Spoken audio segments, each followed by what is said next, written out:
ಸರ್ಕಾರದ ಕೆಲಸ ದೇವರ ಕೆಲಸ ಎನ್ನುವ ಮಾತು ಸಾರ್ಥಕಗೊಳಿಸುವ ಕೆಲಸ ನಮ್ಮಿಂದ ಆಗಬೇಕು. ರಾಜ್ಯದ ಕಟ್ಟ ಕಡೆಯ ಮನುಷ್ಯನಿಗೂ ನ್ಯಾಯ ಸಿಗಬೇಕು, ನೆಮ್ಮದಿ ಕೊಡಿಸಬೇಕು. ವಿಧಾನಸೌಧಕ್ಕೆ ಆರಿಸಿ ಕಳಿಸಿದ್ದಾರೆ ಅಂತಂದ್ರೆ ನಾವು ಇದನ್ನೆಲ್ಲ ಈಡೇರಿಸಬೇಕು ಅಂತ ಸಿಎಂ ಹೇಳಿದ್ದಾರೆ. ವಿಧಾನಸೌಧದ ನೂತನ ನಿತ್ಯ ದೀಪಾಲಂಕಾರ ಲೋಕಾರ್ಪಣೆಗೊಳಿಸಿ ಮಾತನಾಡಿದ ಅವರು, ಪಾರ್ಲಿಮೆಂಟ್ ಮತ್ತು ವಿಧಾನಸೌಧ ಜನರ ಮತ್ತು ರಾಜ್ಯದ ಹಾಗೂ ದೇಶದ ಸಮಸ್ಯೆಗಳನ್ನು ಚರ್ಚಿಸಿ ಪರಿಹಾರ ಕಂಡುಕೊಳ್ಳುವ ದೇಗುಲಗಳು. ಸರ್ಕಾರದ ಕೆಲಸ ದೇವರ ಕೆಲಸ ಎನ್ನುವ ರೀತಿ ಕೆಲಸ ಮಾಡಬೇಕು ಅಂತ ಹೇಳಿದ್ದಾರೆ.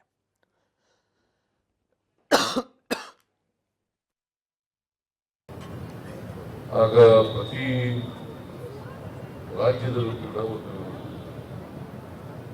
ವಿಧಾನಸೌಧ ಇರಬೇಕು, ಮತ್ತೆ ದೇಶದಲ್ಲೂ ಕೂಡ ಒಂದು ಪಾರ್ಲಿಮೆಂಟ್ ಇರಬೇಕು.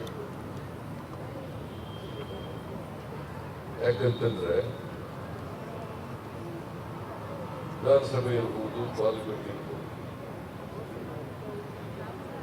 ದೇಶದ ಸಮಸ್ಯೆಗಳನ್ನು ಚರ್ಚೆ ಮಾಡತಕ್ಕಂಥ ಸ್ಥಳಗಳು. ಚುನಾಯಿತ ಪ್ರತಿನಿಧಿಗಳು, ಪಾರ್ಲಿಮೆಂಟ್ ಸದಸ್ಯರಿರ್ಬೋದು, ವಿಧಾನಸಭೆ ವಿಧಾನ ಪರಿಷತ್ನ ಸದಸ್ಯರಿರ್ಬೋದು, ಇವರೆಲ್ಲರೂ ಕೂಡ ಒಂದ್ ಕಡೆ ಆಯಾ ರಾಜ್ಯಗಳ ಆಯಾ ದೇಶದ ಸಮಸ್ಯೆಗಳನ್ನ ಚರ್ಚೆ ಮಾಡ್ತಕ್ಕಂಥ ಕೇಂದ್ರಗಳು. ಇದಕ್ಕೆ ನಾವು ಇವುಗಳನ್ನ ಪ್ರಜಾಪ್ರಭುತ್ವದಲ್ಲಿ ದೇಗುಲಗಳು ಅಂತ ಕರಿತೀವಿ. ಅದಕ್ಕೆ ಸೆಂಟ್ರಲ್ ಮತ್ತೆ government work is god's work ಅಂತ ಬರೀತೀವಿ.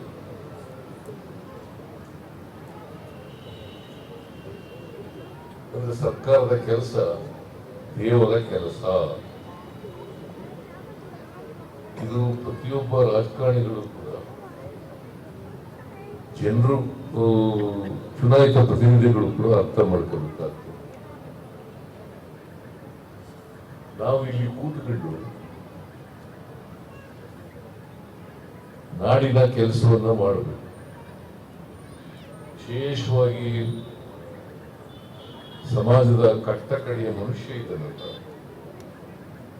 ಆ ಕಟ್ಟಕಡೆಯ ಮನುಷ್ಯನೂ ಕೂಡ ನನಗೆ ಸ್ವಾತಂತ್ರ್ಯ ಲಭಿಸಿದೆ ಅಂತಕ್ಕಂಥ ಭಾವನೆ ಬರ್ತದೆ.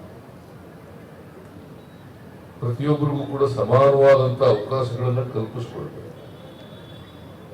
ಆ ಕಲ್ಪಿಸಿದಾಗ ಮಾತ್ರ ಸಮಾಜದ ಕಟ್ಟಕಡೆಯ ಮನುಷ್ಯನೂ ಕೂಡ ನೆಮ್ಮದಿಯಿಂದ, ತೃಪ್ತಿಯಿಂದ, ಸಂತೋಷದಿಂದ ಇರಲಿಕ್ಕೆ ಸಾಧ್ಯ. ನಾವು ಸ್ವಾತಂತ್ರ್ಯ ಬಂದು 1947ನೇ ಇಸ್ವಿ, ಸಂವಿಧಾನ ಜಾರಿಯಾಗಿ 1950 ಜನವರಿ 26ನೇ ತಾರೀಕು. ಈಗಾಗಲೇ 75 ವರ್ಷಗಳಿಗೂ ಮೇಲಾಗಿದೆ ಸ್ವಾತಂತ್ರ್ಯ.